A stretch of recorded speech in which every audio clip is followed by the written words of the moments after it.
ब्रज की जो गोपियां हैं, सारी गोपियां एक साथ इकट्ठी हुई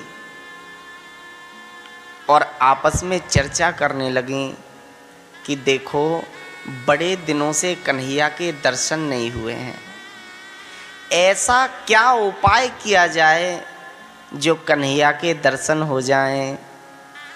उनमें से एक बूढ़ी गोपी बोली, जब कल हम लोग पानी भरने चलेंगे तब मैं आप लोगों को उपाय बताऊंगी कि कन्हैया के दर्शन कैसे होंगे।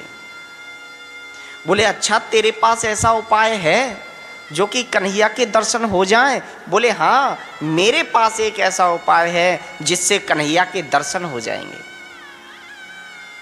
दूसरे दिन सारी गोपियां पनघट पे पानी लेने के लिए जाते हैं। हाथों में गगरी लेकर के जब पानी भरने के लिए गईं, गोपियां पूछने लगी उस बूढ़ी गोपी से, अरे गोपी, कम से कम अब तो बता कि कन्हैया के दर्शन कैसे होंगे। गोपी बोली, मेरे पास में एक उपाय है। क्या उपाय है? बोले, जो आप लोग अपनी अपनी मटकी लेकर के आए हो ना, इन सब को तोड़ दो। एक गोपी बोली, पागल हो गई है क्या? अरे मेरे ददिया सास के जमाने की मटकी हैं, अगर मैं इनको तोड़ दूंगी तो मेरी सासू माँ मुझे मार डालेगी, मुझे घर से निकाल देगी मेरी सास। कैसे तोड़ दूं इन मटकियों को? और अगर मैंने चलो मटकी तोड़ भी दी तो मैं अपनी सास को क्या जवाब दूंगी? बूढ़ी गोपी बोली, तुम चिंता क्यों करती हो? अरे इसका जवाब भी है मेरे पास में। क्या जवाब है? बोले, देखो, जब हम लोग अपने घर पे जाएंगे तो अपनी सासू मैया से कहेंगे, मैया, ये जो मटकी है ना, नंद के लाल आकर के तोड़ के चले गए, वो कन्हैया आया और इन सारी मटकियों को तोड़ के चला गया। अच्छा सज्जनों, सारी गोपियों ने अपनी अपनी मटकियों को तोड़ दिया और जब घर पे जाने लगी, मुंह को लटका के जब घर पहुंची तो क्या देखते हैं कि सासू मैया दरवाजे पर बैठी हुई हैं। सास ने पूछा, बहू क्या हुआ? मुंह लटका कर क्यों आई है? अरे तेरी मटकी कहां है? बहू ने बड़ी सरलता से जवाब दिया, माँ जी, ये जो नंद के लाल है ना कन्हैया, वो मुझे बहुत परेशान करते हैं। आए और आकर के मेरी मटकियों को फोड़ के चले गए। तूने उससे कुछ कहा नहीं? बहू बोली, मैं क्या बोलती उससे, वो तो जब तक मैं बोल पाती तब तक तो वो भाग गए वहां से। अच्छा। सास ने कहा, सुन बहू, अगर मैं जाऊंगी तो झगड़ा ज्यादा बढ़ जाएगा, इसलिए मेरी तरफ से तुम यशोदा को उल्हाना दे करके आओ। मैं नहीं जाऊंगी, नहीं तो लड़ाई ज्यादा हो जाएगी। बहुएं बोली, यही तो हम चाहते थे, कम से कम उल्हाना देने जाएंगे और इसी उल्हाने के बहाने कन्हैया के दर्शन हो जाएंगे। सारी गोपियां इकट्ठी हुई और इकट्ठी होकर के यशोदा मैया के दरवाजे पर पहुंच गईं। आवाज लगाने लगी, अरे यशोदा मैया, अरे बाहर निकल, मैया बाहर निकलो। यशोदा मैया सोचने लगी, आज तो मैंने कोई बुलावा भी नहीं भेजा है, मेरे घर पे कोई बुलावा भी नहीं है, आखिर आज ये गोपियां मेरे यहाँ क्यों आई हैं? और नई नवेली गोपियां आखिर क्यों आई हैं मेरे यहाँ? मैया यशोदा दरवाजे के बाहर निकल के आई और गोपियों से पूछने लगी, अरे गोपियों, आज तो मेरे यहाँ कोई बुलावा भी नहीं है, आखिर फिर आप लोग क्यों आई हो? गोपियां बोली, मैया सुनो, हम कोई बुलावे में नहीं आए हैं आज। ये जो तुम्हारा कन्हैया है बहुत बदमाशी करता है, बहुत नटखट है, इसको समझा लीजिए। मैया ने पूछा क्या हो गया, बताओ तो सही कम से कम। गोपियां बोली हम चुगलखोर नहीं है, हम किसी के पीछे बुराई नहीं करते हैं, कन्हैया को हमारे सामने बुलाओ, उसके सामने हम शिकायत करेंगे, क्योंकि दर्शन तो कन्हैया के करने थे ना। हमारे सामने बुलाओ कन्हैया को। सज्जनों, कन्हैया जी को सामने बुलाया गया। कन्हैया ने पूछा मैया फिर कोई बात है? मैया बोली ये तेरी शिकायत लेके आई है, बताओ गोपियों मेरे कन्हैया ने क्या किया। एक गोपी बोली मैया ये हमारे घर पे आकर माखन चुरा के खा जाते हैं। मैया हंसने लगी। मैया ने कहा अरे गोपी, मेरा कन्हैया अभी इतना छोटा है, अगर तू थोड़ा सा माखन इसको खिला देगी तो तेरे घर में क्या घट जाएगा। मेरे घर से तू शेर भर माखन ले जाना, मेरे घर से खूब ढेर माखन ले जाना, लेकिन मेरा कन्हैया जब मांगा करे तो थोड़ा सा माखन खिला दिया कर, तेरा क्या घट जाएगा।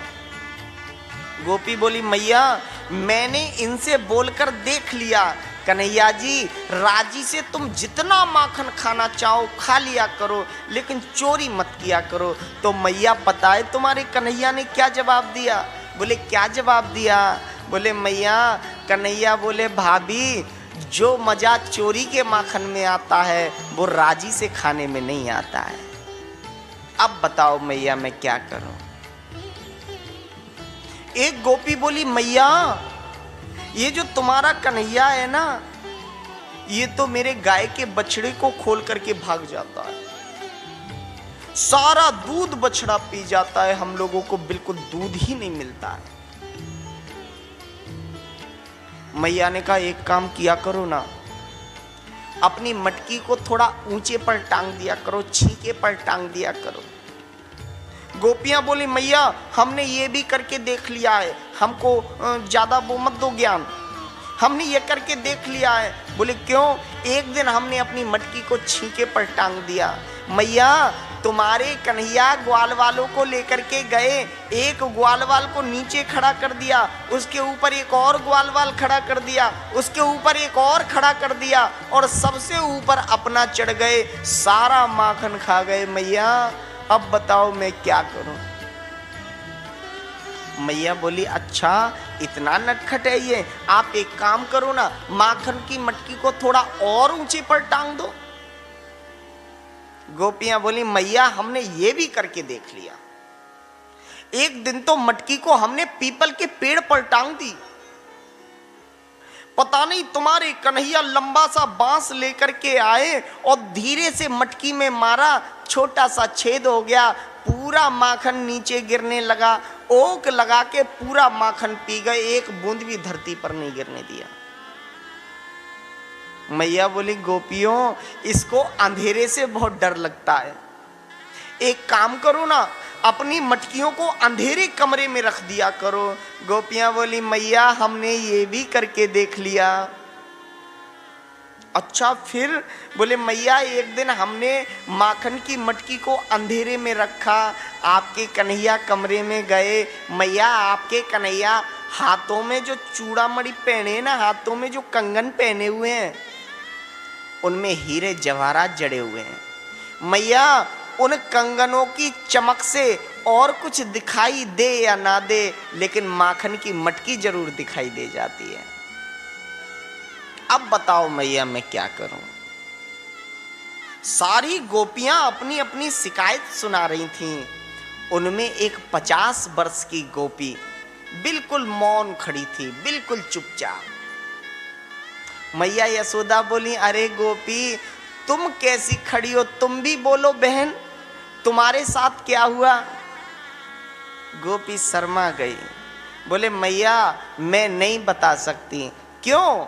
बोले मैया मेरे साथ तो ऐसी घटना हुई है मैं बता ही नहीं सकती, मुझे तो बड़ी शर्म आ रही है बताने में। मैया बोली कम से कम बताओ तो तुम्हारे साथ ऐसा हुआ क्या। गोपी बोली मैया मेरे पति का 50वां जन्मदिन था, मैंने पूरे ब्रज को निमंत्रण दिया, सारा ब्रज मेरे यहाँ खाने आएगा, पूरे ब्रज को निमंत्रण दिया। मैया हमने आपके घर में भी निमंत्रण पहुंचाया। पता नहीं मैया कन्हैया कहाँ से दौड़ते दौड़ते हुए आए। मैं पूड़ी बना रही थी और लकड़ी के पीड़ा पर आकर के बैठ गए और मुझसे बोले भाभी जी आज क्या है।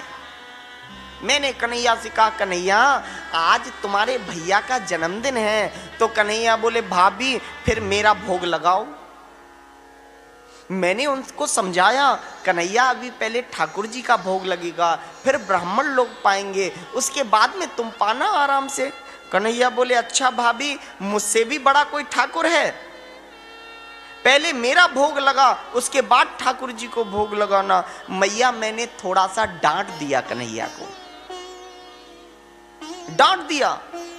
मैया कन्हैया ने तो ऐसे हाथ रख लिए कमर पे, मुंह को फुला लिया और बोले भाभी ये दुश्मनी बहुत महंगी पड़ जाएगी। मैं तो हंसने लगी कि बताओ छोटा सा बच्चा और कैसे धमकी दे रहा है। मैया पूरा ब्रज आकर के भोजन करके चला गया।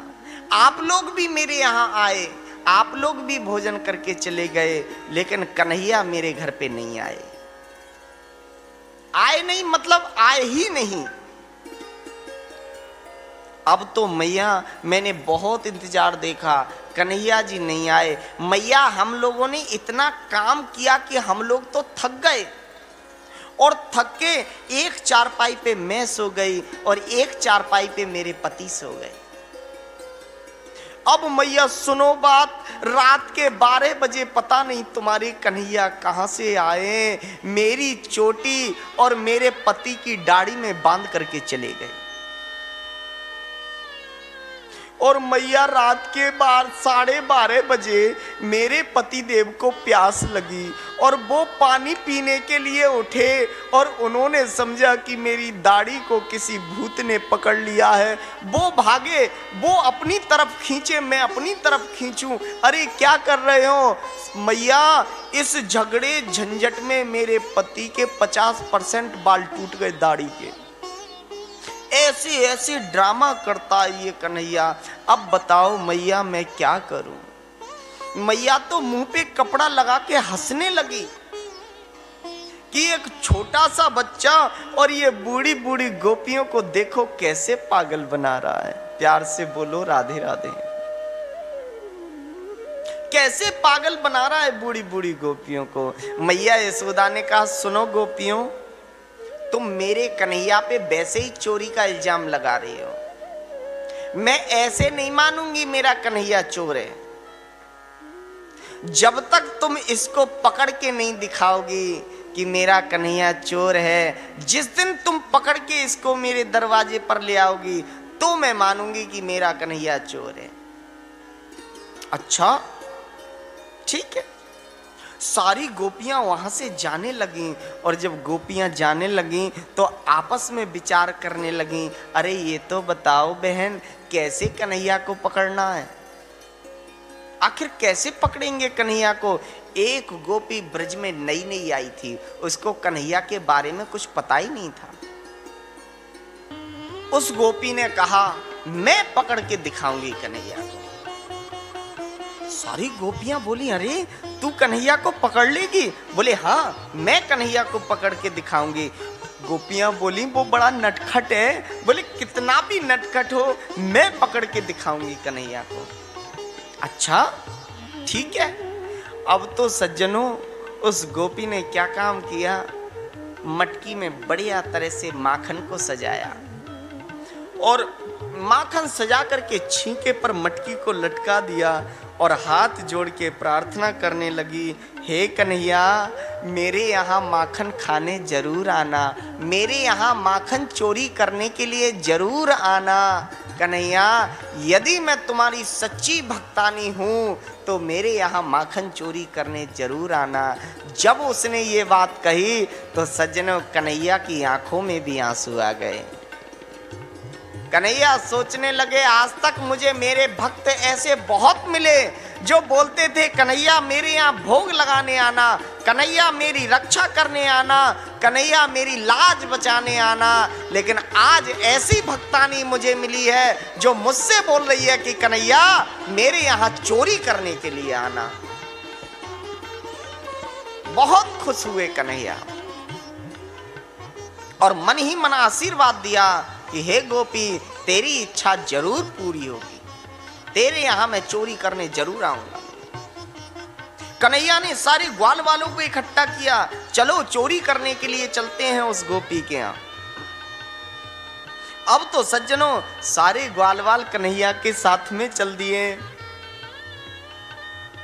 और जैसे ही उस मटकी के पास में पहुंचे, मटकी ऊंची टंगी हुई थी, एक ग्वालवाल को नीचे खड़ा कर दिया, उसके ऊपर एक और ग्वालवाल खड़ा कर दिया, उसके ऊपर एक और ग्वालवाल खड़ा कर दिया और सज्जनों सबसे ऊपर कन्हैया जी चढ़ गए, माखन खाने लगे, खाते जा रहे हैं माखन।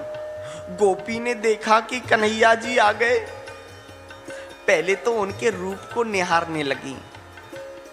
कन्हैया जी इतने सुंदर है ना, उनको जो एक बार देख ले देखता ही रह जाए।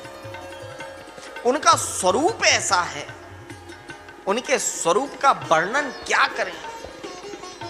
ब्रज में कहते हैं सुकुमार कुमारता देख लजे, छल छंद सिखे चित चोरन के, यमुना तट गोपिन रोकत हो, कर कौतुक भौं मरोड़न के, अति चंचल नैनन हेरे हसो, बात करो रस बोरन के, यदि नंद लला तुम होते लली, तो गले कट जाते करोड़न के। ऐसा स्वरूप है कन्हैया का। हे कन्हैया वो तो भगवान की बड़ी कृपा रही जो तुमको लड़का बना दिया, अगर लड़का की जगह लड़की बना दिया होता तो करोड़ों के गले कट गए होते अब तक। गोपी निहारने लगी कन्हैया को, तब उसको याद आया अरे मैं इनको निहार रही हूं, अरे इनको तो मुझे पकड़ना है, और दौड़ने लगी पकड़ने के लिए। अरे देखो देखो चोर, अरे चोर घुस आया मेरे घर में। सज्जनों जितने भी ग्वालवाल थे सब नीचे गिरे और दौड़ने लगे, भागने लगे, लेकिन कन्हैया जी मटकी पर ही लटके रह गए। गोपी ने कहा कन्हैया नीचे उतर। कन्हैया को नीचे उतारा। कन्हैया जी हाथ जोड़ने लगे, भाभी जी मुझसे गलती हो गई, ये आपका घर है, मैं तो अपना घर समझ करके आया। भाभी बोली तू झूठ मत बोल मुझसे, तेरी मैया बोलती थी ना मेरा कन्हैया चोर नहीं है, मेरा कन्हैया चोर नहीं है। आज मैं तेरी मैया को जाकर के बताऊंगी, देख मैया तेरा कन्हैया चोर है, चल मेरे साथ। कन्हैया ने फिर हाथ जोड़ लिए, भाभी जी मैं तो अपना घर समझ के आया, मुझे क्या पता था। भाभी बोली तू अपना घर समझ के आया? बोले हाँ। बोले तुम मटकी के ऊपर क्या कर रहा था? बोले भाभी मैंने देखा कि चींटियां तेरे माखन में घुस गई हैं, तो मैं चींटियों को बीनने लगा। भाभी बोली अगर चींटियां माखन में थी, तू चींटियां बीनने लगा तो तेरे हाथ सनते, तेरा मुंह कैसे सन गया? कन्हैया बोले भाभी जब मैं चींटियों को बीन रहा था तो एक चींटी ऐसे चलते चलते आई और मेरे मुंह पर आ गई, सो मैंने जैसे ही उसको ऐसे मारा सो मेरा मुंह सन गया। भाभी ने कहा चालाकी मत दिखा, चल मेरे साथ, अभी बताती हूँ तेरे मैया को। तेरी मैया बोलती थी ना मेरा कन्हैया चोर नहीं है। सज्जनों उस गोपी ने कन्हैया का हाथ पकड़ा और हाथ पकड़ के खींच के लेके चल दी, खींच के ले जाने लगी। कन्हैया ने फिर हाथ जोड़े, भाभी मान जा। गोपी ने कहा आज नहीं मानूंगी, आज तेरी मैया को दिखा के ही रहूंगी कि देख मैया तेरा कन्हैया चोर है। और भाभी ने हाथ पकड़ा, खींच के लेकर के चल दी। कन्हैया ने कहा हे भगवान आज तो मैं पकड़ा गया और मैया के सामने अगर मैं पहुंच गया तो मेरी मैया तो बहुत डांट लगाएगी, तेरे घर में माखन की कमी है जो तू औरों के यहाँ चोरी करता हुआ घूमता है। कन्हैया ने भाभी से कहा, अरे भाभी एक बात बता, ये इतने बूढ़े बूढ़े लोग सामने बैठे हुए हैं और तू मुझे खींच करके लेके जा रही है। अच्छा, हमारे ब्रज में परंपरा है, जो औरतें यदि किसी से अपने के बड़े के सामने जाती हैं तो वो घूंघट लगा के जाती हैं। आजकल तो ये घूंघट की परंपरा खत्म ही होती जा रही है, लेकिन हमारे ब्रज में ऐसी परंपरा है कि जब भी अपने से बड़े के सामने जाती हैं तो घूंघट लगा के जाती हैं। कन्हैया जी बोले, अरे भाभी तुझे शर्म नहीं आ रही है? इतने बूढ़े बूढ़े लोग बैठे हुए हैं और तू मुंह को उघार के जा रही है, अरे घूंघट तो लगा ले कम से कम। गोपी ने कहा, हाँ कन्हैया ये तूने सच बात बताई। गोपी ने एक हाथ लंबा घूंघट लगा लिया, कन्हैया को खींच के लेके चलने लगी। कन्हैया ने कहा, अब क्या किया जाए, ये गोपी तो आज मैया के सामने ले जाकर के खड़ा कर देगी। गोपी कन्हैया को लेके जा रही है, लेकिन सज्जनों उधर से उस गोपी का पति आ रहा था, कन्हैया का मित्र था, लेकिन पति ने अपनी पत्नी को नहीं पहचाना कि ये मेरी पत्नी है। ना पत्नी ने पति को देखा क्योंकि घूंघट लगा हुआ था। लेकिन कन्हैया से इशारे इशारे में बात होने लगी। लाला कन्हैया कहाँ? कन्हैया ने कहा, अरे भैया ये जो गोपी है ना, इसने माखन का न्योता कर दिया है, मैं जाना नहीं चाहता, ये देखना जबरदस्ती खींच के लेके जा रही है, मुझे भूखी नहीं है, जबरदस्ती खिलाना चाहती है। वो सखा बोला, अरे कन्हैया जब तुझे भूख नहीं है तो तू क्यों जा रहा है? अरे मुझे बहुत जोर की भूख लगी है, तू अपने बदले मुझे भेज दे। कन्हैया ने कहा, ये युक्ति तूने ठीक बताई, बहुत बढ़िया युक्ति बताई है, ऐसा कर मेरे बदले तू चला जा, लेकिन एक शर्त है। क्या शर्त है? बोले, ये गोपी कितना भी हाथ पकड़ के खींचे, कुछ बोलना मत। ठीक है कन्हैया, कुछ नहीं बोलूंगा, मुझे तो बस भोजन से मतलब है, मुझे तो माखन से मतलब है, मैं बोल के करूंगा क्या। अब सज्जनों कन्हैया ने गोपी से कहा, भाभी जी एक बात बोलना चाहते हैं। क्या बात है? बोलो। भाभी तुम्हें पता है ये तुम्हारा इतना कठोर हाथ और ये मेरी इतनी नरम कलाई, तू इतनी जोर से पकड़ी हुई है कि मेरे हाथों में दर्द होने लगा, तो क्या करें? भाभी एक काम करना, मेरा ये वाला हाथ छोड़ दे और मेरा ये वाला हाथ पकड़ ले। भाभी ने कहा ठीक है। सज्जनों कन्हैया ने क्या काम किया, अपना हाथ छुड़ाया और उसके पति का हाथ पकड़ाया और वहां से 9-2-11 हो गए। प्यार से बोलो राधे राधे। भाग गए घर को और जैसे ही घर में पहुंचे मैया के पास में, मैया हमें बड़ी जोर की भूख लगी है, कुछ माखन दो खाने के लिए। मैया ने कन्हैया को माखन दिया खाने के लिए। कन्हैया तो माखन खाने लगे, इधर वो गोपी अपने पति को पकड़ के जब लाने लगी, जोर जोर से दरवाजा खटखटाया। अरे मैया दरवाजा खोल, मैया देख आज तेरे मैं कन्हैया को पकड़ के लाई हूं, दरवाजा खोल। तू बोलती थी ना कि मेरा कन्हैया चोर नहीं है, चोर नहीं है, देख आज मैं तेरे कन्हैया को पकड़ के लाई हूं। मैया ने दरवाजा खोला और खोल के देखा तो मैया तो हंसने लगी। मैया ने पूछा, अरे गोपी एक बात बता, मेरे कन्हैया को पकड़ के लाई है? हाँ मैया, देख ले, निगाह भर के देख ले, और आंखों से अगर दिखाई नहीं देता हो तो चश्मा लगा ले, देख मैंने तेरे कन्हैया को पकड़ा है। मैया ने पूछा, गोपी एक बात बता, तूने मेरा कन्हैया दिन में पकड़ा या रात में पकड़ा? बोले मैया दिन में ही पकड़ा है, देख ले अपने कन्हैया को, अब तो तू नहीं कहेगी मेरा कन्हैया चोर नहीं है। मैया हंसने लगी, बोले अरे गोपी घूंघट उघार करके तो देख, मेरा कन्हैया है या तेरा कन्हैया है। गोपी ने जैसे ही घूंघट को उघार करके देखा तो क्या देखती है कि उसका पति उसके सामने खड़ा है। गोपी अपने पति से पूछ रही है तुम यहाँ कैसे। पति पूछ रहा है वही तो मैं पूछना चाह रहा हूं, तुम यहाँ कैसे। गोपी ने मैया से कहा मैया कन्हैया कहाँ है। मैया ने कहा कन्हैया तो अंदर माखन खा रहा है। गोपी ने कहा मैया कन्हैया को एक बार मुझे दिखा दो। कन्हैया जी बाहर आए। गोपी ने आंखों ही आंखों में पूछा कन्हैया जी एक बात मैं आपसे पूछना चाहती हूँ, आखिर तुम मुझे धोखा दे करके चले कैसे आए, ये मुझे पता नहीं चला। कन्हैया जी ने भी इशारों इशारों में बोल दिया अरे भाभी सुन, ध्यान रखना मैंने तुझसे कहा ये दुश्मनी बहुत महंगी पड़ जाएगी। भाभी या तो इस दुश्मनी को यहीं खत्म कर देना, नहीं तो आज तो मैंने तेरे पति का हाथ तुझे पकड़ाया है, अगली बार अगर नहीं सुधरी तो तेरे ससुर का हाथ तुझे पकड़ा दूंगा। प्यार से बोलो राधे राधे। इसलिए दुश्मनी यहीं खत्म कर देना। वो जो गोपी थी अपने घर पे चली गई।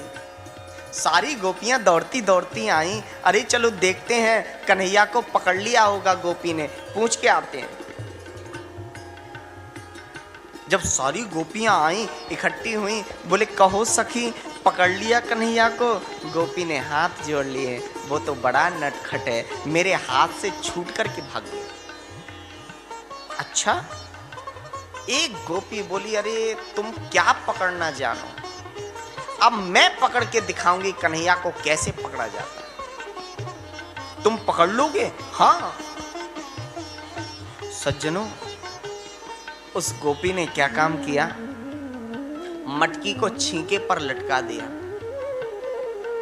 और उस मटकी के नीचे एक घंटी को बांध दिया।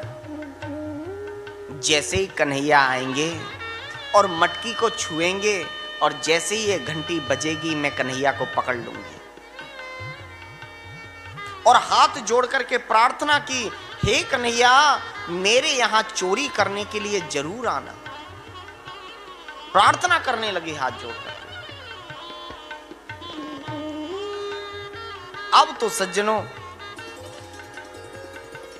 वो गोपी जब प्रार्थना करने लगी तो कन्हैया ने अपने सारे ग्वाल वालों को इकट्ठा किया, चलो भाई आज फिर चोरी करने के लिए चलते हैं। सारे ग्वाल वालों को लेकर के जब कन्हैया पहुंचे चोरी करने के लिए, एक ग्वाल वाल को नीचे खड़ा कर दिया, उसके ऊपर एक और खड़ा कर दिया, उसके ऊपर एक और ग्वाल वाल खड़ा कर दिया और सबसे ऊपर कन्हैया जी चढ़ गए। और जैसे ही उस मटकी में घंटी को लटके हुए देखा, कन्हैया बोलने लगे अरे गोपी मटकी के नीचे तूने घंटी को लटका दिया है, अरे तू जिस कॉलेज में पढ़ती है उस कॉलेज के हम प्रिंसिपल रह चुके हैं। और कन्हैया ने घंटी से कहा सुन घंटी, जब तक मेरे ग्वाल वाल माखन ना खा लें तब तक तू बजना मत। घंटी ने भी कहा ठीक है प्रभु, जब तक आपके ग्वाल वाल माखन नहीं खा लेंगे तब तक मैं नहीं बचूंगी। अब तो सज्जनों कन्हैया जी अपने ग्वाल वालों को माखन खिलाने लगे। माखन खिलाने लगे कन्हैया को। उस गोपी को पता चल गया कि कन्हैया आ गए। दौड़ करके आई और दरवाजे पर टिकी टिकी देखने लगी। कन्हैया जी आ गए। किसी ने उस गोपी से कहा, किसी भक्त ने, कि कन्हैया को देख करके आखिर सब मुग्ध क्यों हो जाते। किसी भक्त ने जवाब दिया कि कन्हैया का जो स्वरूप है ना वो स्वरूप इतना सुंदर है, अच्छे अच्छे लोग मंत्र मुग्ध हो जाते हैं। उस स्वरूप को देखने के बाद चाहे कोई भी हो, भगवान के उस स्वरूप को निहारने का ही मन करेगा। भगवान का स्वरूप ही ऐसा है। इस स्वरूप का जो एक बार दीदार कर ले,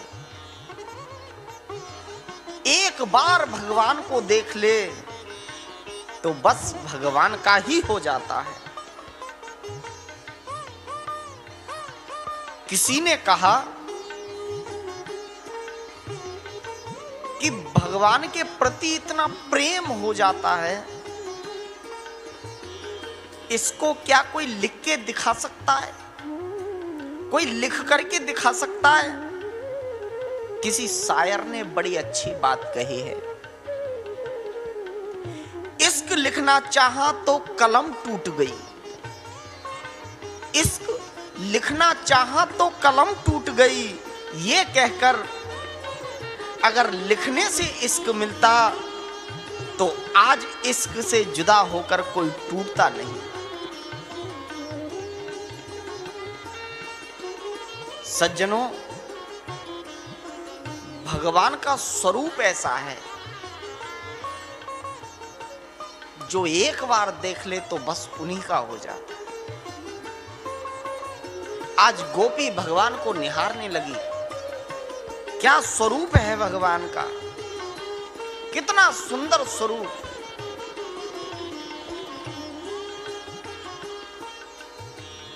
लेकिन गोपी को जैसे ही याद आया कि अरे अगर मैं भगवान को निहारती रहूंगी तो पकड़ूंगी कब,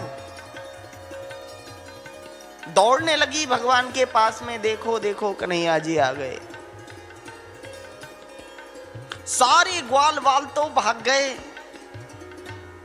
कन्हैया जी को नीचे उतारने लगी। अरे कन्हैया नीचे उतरो, आज बताऊंगी। तुम्हारी मैया कहती थी ना मेरा लाला चोर नहीं है, चोर नहीं है।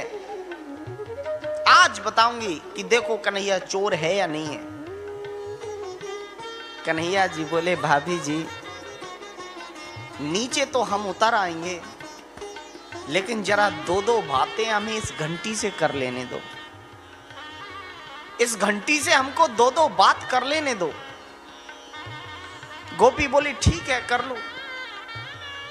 कन्हैया ने कहा अरे घंटी एक बात मुझे बता, जब मैंने तुझसे मना किया कि जब तक मेरे ग्वाल बाल माखन ना खा लें तब तक तू बजना मत, फिर आखिर तू क्यों बजी? घंटी ने बड़ा सुंदर जवाब दिया। अरे कन्हैया आपने ये कहा था जब तक मेरे ग्वाल बाल माखन ना खा लें तब तक तू बजना मत। आपने ये थोड़ा ही नहीं कहा था कि मैं भी माखन खाऊं तब भी मत बजना। और कन्हैया चलो ठीक है, आपकी आज्ञा का मैंने उल्लंघन किया, लेकिन कन्हैया एक बात मुझे बताओ, जहां आपका भोग लगे और मैं ना बजूं तब तो मेरा जीना ही धिक्कार है। इसलिए सज्जनों, जहां भी ठाकुर जी के मंदिर में, ठाकुर जी के पूजा घर में जहां भोग लगता है वहां घंटी को जरूर बजाया जाता है। ऐसी मान्यता है कि जहां घंटी बजा करके भोग नहीं लगाते वहां ठाकुर जी उस भोग को प्राप्त नहीं करते हैं। इसलिए हर मंदिर में घंटी रहना बहुत जरूरी है। घंटी मंदिर में जब घंटी बजती है तो जो घरों में अशांति रहती है ना, घर में वो अशांति नहीं रहती कभी। इसलिए मंदिर में घंटी का रहना बहुत जरूरी है। गोपी ने कन्हैया को नीचे उतारा चल कन्हैया, आज मैं तुझे बताऊंगी, तेरी मैया कहती थी ना मेरा कन्हैया चोर नहीं है, मेरा कन्हैया चोर नहीं है, आज मैं बताऊंगी कि देख मैया तेरा कन्हैया चोर है। कन्हैया जी ने हाथ जोड़ लिए, भाभी जी आज के बाद हम कभी चोरी नहीं करेंगे, हमसे गलती हो गई। लेकिन गोपी ने कहा नहीं कन्हैया, आज तो मैं मैया के पास ले चल के ही रहूंगी। और सुन, उस दिन उस गोपी का तू हाथ छुड़ा करके भाग गया था, मैं ऐसी गलती नहीं करूंगी, मैं तो तुझे रस्सी में बांध करके ले चलूंगी। तब तो नहीं भागेगा हाथ छुड़ा करके। गोपी दौड़ती दौड़ती गई, एक रस्सी लेकर के आई और कन्हैया को कहा कन्हैया आगे हाथ करो, मैं तुम्हारे हाथ बांधना चाहती हूं। कन्हैया ने आगे हाथ बढ़ा दिए। आज गोपी कन्हैया के हाथों को बांधने लगी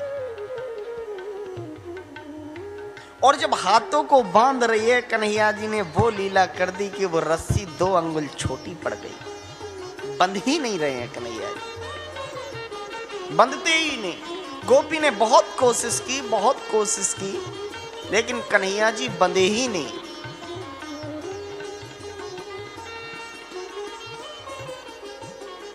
कन्हैया ने कहा अरे गोपी नहीं बंध पा रहे हैं? बोले नहीं। कन्हैया जी ने कहा एक बात बता, तूने कोई गुरु बनाए हैं क्या? गोपी ने कहा गुरु तो मैंने आज तक कोई नहीं बनाए। बोले फिर तू बांधना क्या जानेगी, जा पहले गुरु बना, उसके बाद बांधना सीख। गोपी ने कहा अब मैं गुरु बनाने कहां जाऊं, एक काम करो तुम ही मेरे गुरु बन जाओ और मुझे बांधना सिखा दो। कन्हैया जी ने कहा ये बात ठीक, मैं तेरा गुरु बन जाता हूं। सज्जनों, कन्हैया जी ने गोपी से कहा भाभी ऐसे हाथ कर ले, और कन्हैया जी रस्सी से हाथों को बांधने लगे। बोले भाभी गिन 1, बोली 1, बोले गिन 2, बोले 2, बोले और गिन 3। अब वो ग्रंथि लगाने लगे, गांठ लगाने लगे। बोले भाभी देख 1, 2 और ये 3। गोपी बोली कन्हैया अब मैं बांधना सीख गई, अब तू जल्दी से खोल दे फिर मैं तुझे बांधू। कन्हैया जी बोले भाभी एक गलती हो गई मुझसे बहुत बड़ी। गलती क्या हो गई? बोले भाभी मैंने बांधना तो सीखा और खोलना सीखा ही नहीं, ये मुझसे बहुत बड़ी गलती हो गई। अब तो गोपी ने माथे में हाथ ठोका, हे भगवान ये कन्हैया वास्तव में ही बहुत नटखट है। और कन्हैया वहां से 9-2-11 हो गए, भाग गए। सारी गोपियां आई, अरे पकड़ लिया कन्हैया को। गोपी ने हाथ जोड़ लिए, वो तो बहुत नटखट है, कहां से पकड़ सकते हैं। सज्जनों, यदि भगवान को आपको पाना है, भगवान को प्राप्त करना है, तो केवल प्रेम से आप प्राप्त कर सकते हैं। केवल प्रेम से आप भगवान को पा सकते हैं। बाकी अगर आप सोचें कि हम भगवान को जबरदस्ती प्राप्त कर लें, नहीं कर सकते, किसी हाल में नहीं कर सकते।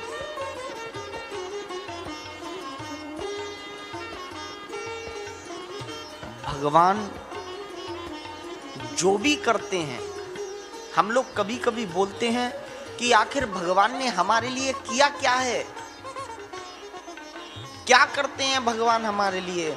सज्जनों, भगवान जो हमारे लिए करते हैं वो कोई और कर नहीं सकता, और भगवान जो करते हैं वो अच्छा ही करते हैं, गलत तो कभी कर ही नहीं कर सकते। एक बार अकबर ने बीरबल से पूछा, बीरबल तुम्हारे भगवान सब अच्छा करते हैं, बोले हाँ जी प्रभु, मेरे भगवान जो भी करते हैं सब कुछ अच्छा करते हैं। अकबर की उंगली कट गई, रक्त बहने लगा। अकबर ने बीरबल से कहा, बीरबल ये मेरी उंगली क्यों कटी? बीरबल ने कहा, महाराज भगवान जो करते हैं वो बहुत अच्छा करते हैं, हो सकता है इसमें आपका कुछ अच्छाई छुपी हो। अकबर को बहुत गुस्सा आई, एक तो मेरी उंगली कट गई, ऊपर से ये बीरबल बोलता है कि भगवान जो करते हैं वो बहुत अच्छा करते हैं। अकबर ने क्या काम किया, बीरबल को जेल में डाल दिया, इसको यहीं पड़ा रहने दो, तब देखते हैं कि भगवान कैसे अच्छा करते हैं इसके साथ में। और राजा शिकार खेलने के लिए चले गए जंगल में। वहां कुछ डाकुओं ने अकबर को पकड़ लिया। अकबर की बड़ी, इसकी राजा है, राजा की बलि चढ़ाई जाएगी। राजा तो घबरा गए, आज मेरी बलि चढ़ा दी जाएगी, डर गए एकदम। अब तो सज्जनों, राजा ने बहुत हाथ जोड़े, मुझे छोड़ दो, मैं राजा हूं यहां का। लेकिन डाकू लोग नहीं माने, आज बलि चढ़ाई जाएगी। जो डाकुओं के सरदार थे, वो सरदार जब उनके पास में आए, बोले देखो बलि ठीक है या नहीं, कहीं से खंडित तो नहीं है बलि। जब राजा को ऊपर से नीचे तक देखा गया तो वहां पर बोले देखो इनकी उंगली कटी हुई है, बलि खंडित है, इसलिए इनकी बलि नहीं चढ़ाई जाएगी। राजा बहुत खुश हुए, अकबर बहुत खुश हुए। अगर आज मेरी उंगली नहीं कटती तब तो आज मेरी बलि चढ़ा दी जाती। इसका मतलब बीरबल ने अच्छा कहा। दौड़ते दौड़ते आए बीरबल के पास में, जेल खाना खुलवाया और बीरबल को बाहर निकाला। बोले बीरबल आज बहुत अच्छा हुआ, तुम सही कहते थे कि तुम्हारे भगवान जो करते हैं वो बहुत अच्छा करते हैं। अगर आज मेरी उंगली नहीं कटी होती तो आज मेरा सर कट गया होता। लेकिन मैं एक प्रश्न आपसे करना चाहता हूं बीरबल, तुमको जेल खाने में भगवान ने क्यों डलवाया? बीरबल ने कहा महाराज भगवान जो करते हैं वो बहुत अच्छा करते हैं। महाराज आप शिकार खेलने के लिए गए, आपकी उंगली कट गई, इसलिए आपकी जान बच गई। यदि मुझे जेल खाने में नहीं डालते तो आप मुझे साथ में लेकर के जाते, और मैं जब आपके साथ में जाता तो आपकी तो गर्दन बच जाती, मेरी गर्दन कट जाती। इसलिए भगवान जो करते हैं वो अच्छा करते हैं। प्यार से बोलो राधे राधे। भगवान पे निरंतर भरोसा रखिए। बोलिए बांके बिहारी लाल की जय। जय जय श्री राधेश।